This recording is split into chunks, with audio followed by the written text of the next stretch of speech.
across the All Black team to show that they would not be intimidated. That's the manager of the South African team, Morné du Plessis. Will that smile continue? The prize, the William Webb Ellis Trophy at the end of this match. And South Africa have gambled once again with Mark Andrews at number 8 to lend assistance in the lineouts and the scrum. And very importantly for South Africa, they will want to scrum New Zealand as hard as they can today. All eyes have been on Jonah Lomu, number 11, the left wing of New Zealand. Terrific footballer, 1.95 meters in height and 118 kilograms.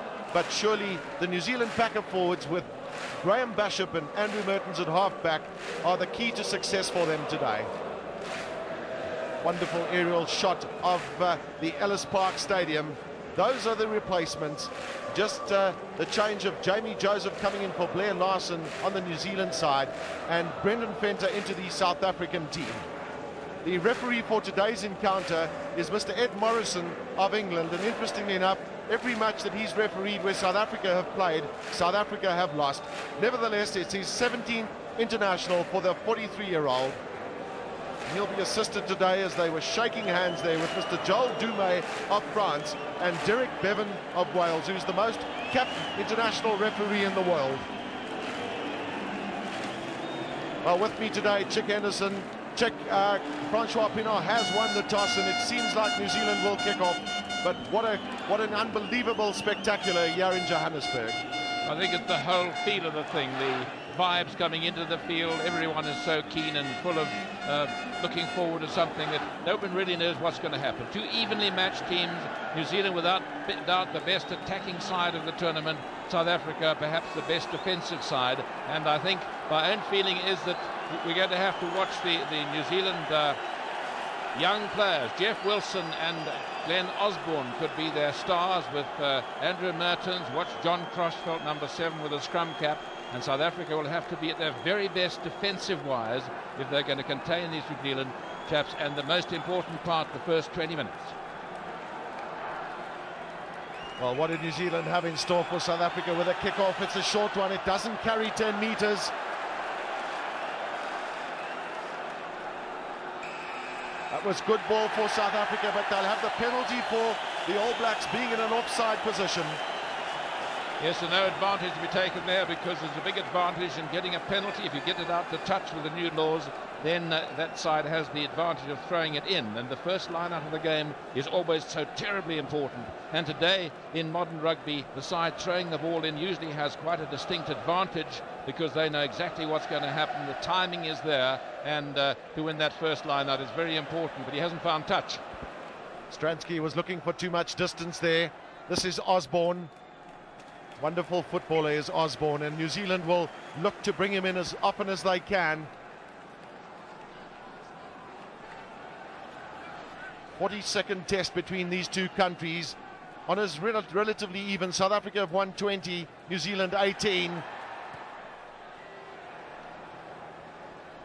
Well, they're a very bad ball for Jus van der Westhuizen, with Koos Wiese trying to tap it to him and going too much to the ground. Nothing else Just could do then except boot it out on the full it went.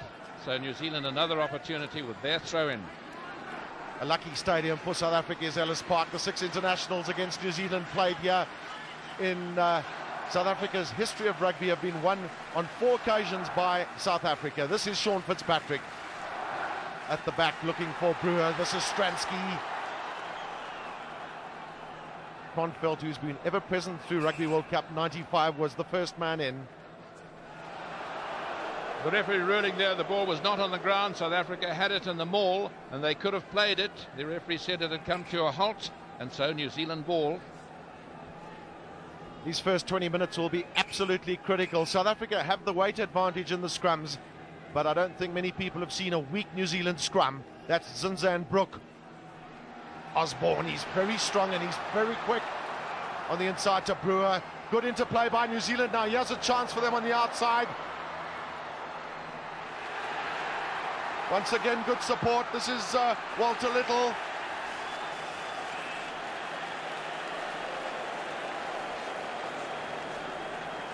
Well, we could see straight away that New Zealand were looking to try and stretch the game to the left to big Jonah Lomu and give him some time and space.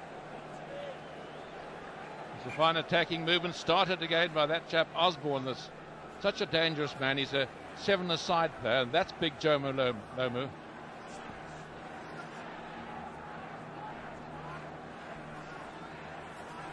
New Zealand have practiced their tactics in the line out throughout this week. Obviously Ian Jones is an important factor for them in there with Robin Brook.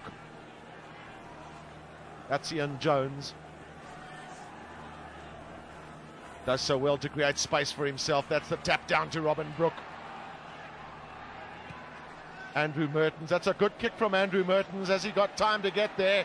Well taken by Joubert. So far New Zealand grabbing the initiative. The only really good move coming from them. Joubert under pressure, but he did the right thing by making certain of his touch. And once again New Zealand in a good attacking position, and once again they have the decision as to how many chaps there'll be in the line out and where the ball will go in. So it's really tense stuff with some very hard exchanges in this, the first 4 minutes. You've had nearly no score. New Zealand will be pleased with their line-out form as it continues. That was well taken in the front. Now Mertens. The midfielders are strong. They stay on their feet. That's Bunt. South Africa get him down.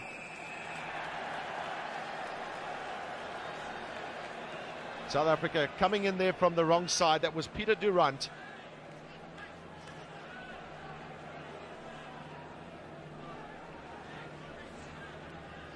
South Africa have guarded against giving away penalties in their half in scintillating fashion during this Rugby World Cup 95. That's not a good start for them. Well, it's been all New Zealand so far, territorially particularly. South Africa missing that first penalty was cost them quite dearly. Would have been their throw-in, but New Zealand have come back and so far winning the rucks and mauls. And here a very important kick for young Andrew Mertens. Here it is again, and that's Frank Bunt's number 13. And see how the New Zealanders go into this ruck. They really tear into it, and South African on the wrong side, and penalty. First man in rugby history to score 100 points after only 5 matches for his country.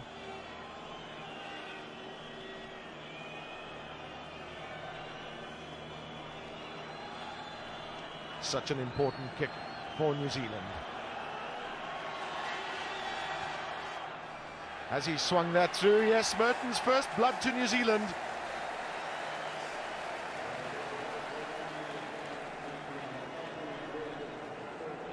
Great all-round fly half is Andrew Mertens, born here in South Africa, in Durban. South Africa's losses, New Zealand's gain. This is Stransky with a restart. South Africa get there in numbers, but they can't control.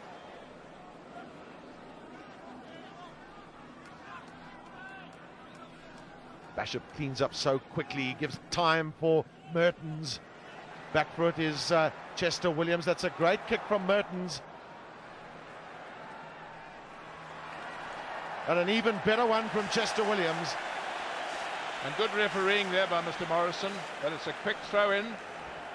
Well, this is the switch from New Zealand. South Africa will have to guard against their quick movement. James Small against Jonah Lomu on the inside. That's Ruben Kruger. Referee waits for advantage. Zinzan Brook coming away. Once again, Osborne. New Zealand stretching South Africa to both sides of the field. Joubert, that was a good kick back from Joubert. Well, I think the New Zealand message is very clear that they're going to try and play the ball wide and use their wings and their very attacking fullback as often as they can. In the last press conference after the last match, their manager said it's attack, attack, attack. And certainly they've used every possibility of attack. And Mr. Morrison waiting for advantage of the South African knock earlier on. He waited for advantage. New Zealand took it, and they're certainly going to use every ball they can get. There's a risk factor when you're attacking, of course, and there are very often holes in defence of New Zealand have shown during this Rugby World Cup. They've conceded a lot of tries, and they haven't particularly played well in the last 20 minutes of most matches. Joubert. Now, what does Mertens do? He'll look to drop. It's a good effort from him, but it's just... It started off quite well from Andrew Mertens and then just swelled a little bit, but he keeps his side on the attack. South Africa will just want to settle down, maybe win a couple of set pieces, and it's a question of discipline. That would not have been a good move, so they decided to go for the conservative standard type of dropout. Well, most of the opportunities have gone New Zealand's way, particularly in the set pieces. This is good running by Ruben Kruger. LaRue is very heavily dumped in the middle.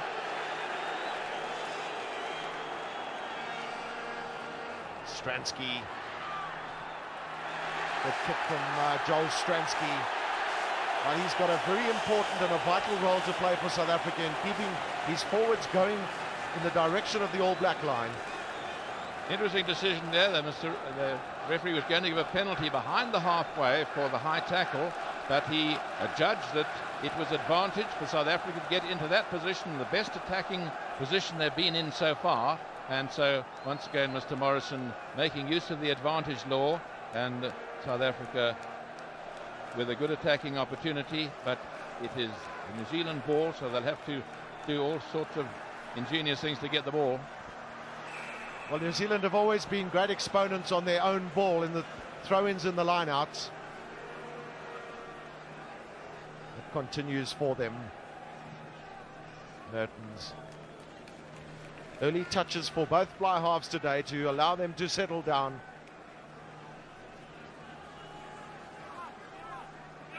New Zealand deciding to go short line out. They've got Jones, but this is Francois Pienaar. Once again, good ball for South Africa. Stransky. That's good play by Stransky. Looking to drop and then finding space on the inside. Well, South Africa are getting over that advantage line against the All Blacks, and that's critical. Well, it's pressure from South Africa that's allowing them to get into these situations. Yes, it's all about pressure. It was pressure with the All Blacks in the first 5 minutes. Now in the second 5 minutes, South Africa putting the pressure on. You could hear the referee saying in front there, so the All Blacks caught offside, and now Stransky with a kick that's every bit as important as the one that Mertens had earlier on. And there'll be butterflies in the tummy, and Mr. Morne du Plessis looking just a little bit tense and worried. And it has certainly been a crackerjack first half, with both sides really going in hard into the rucks and mauls. 46 points from 4 matches in Rugby World Cup 95. Finally established himself as South Africa's premier goal kicker.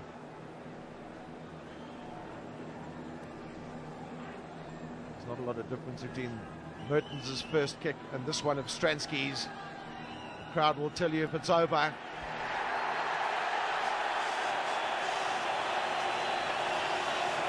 Well, a pretty fair reflection of the play so far. As you were saying, the first 5 minutes was all New Zealand, second 5 minutes mostly South Africa, and this is really turning into being a match for the real connoisseur, to see what's happening in the lineouts, in the rucks and mauls, and with New Zealand taking every opportunity to throw the ball around. South Africa looking for second phase ball, and it's very tight, very tense. You can see on those just faces. Mertens decides to go to James Small. That's John Olomu's side. And James Small, of course, who played for South Africa under 19 at full back, and you could see the way he's learned that kick from Campese when he lets it spin the other way off the outside of the boot, so it goes down the right-hand touchline and it actually swings into the touch towards the end. So a very good bit of work for James Small. South Africa's most capped player on the field today, James Small. 23 tests and 10 tries. It's a great jump by Ian Jones. That's quality possession from the lineouts that New Zealand are getting. This is Lomu. He's found his way down the middle. Mark Andrews interrupted that initial surge, but South Africa are offsides. Barley Swart goes offsides in front of the poles. Yes, you can hear the referee saying rear feet. Barley Swart was out of the